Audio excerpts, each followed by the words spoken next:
একটা সময় আমাদের পাশে বসে গেম প্লে দেখা পাবলিকগুলো এখন অনেক প্রো হয়ে আছে। তাদের সাথে কাস্টমে গেলে এখন 7-0 খেলতে হয়।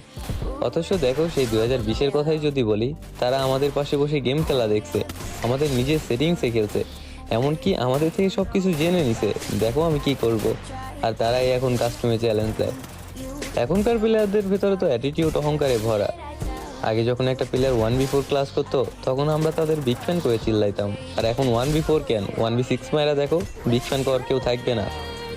আগে গেম প্লে দেখা যেখানে হ্যাকার কইতো বলা পায়, এখন সেইখানে বট কয়। একটা প্লেয়ার ভালো করে মারতে পারি না, নিজের প্রাইম মুড হারিয়ে ফেলছি। কারণ অনেকেই এসে বলে যে ভাই এগুলো শুধু বাহানা। আসলে এগুলো বাহানা না, যারা তাদের ওল্ড গেম প্লে হারাইছে, প্রাইম গেম প্লে হারাইছে, তারাই শুধু জানে যে এটা কতটুকু বেদনাদায়ক। তোমরা আর নতুন প্লেয়ার কি বুঝবা ভাইয়া, তোমরা তো শুধু পারো ওইটাই 1 ভার্সেস 1-এ আসো। আসলে সময়ের সাথে সাথে সবকিছুই পরিবর্তনশীল, একদিন হয়তোবা এই জিনিসটাও পরিবর্তন হয়ে যাবে।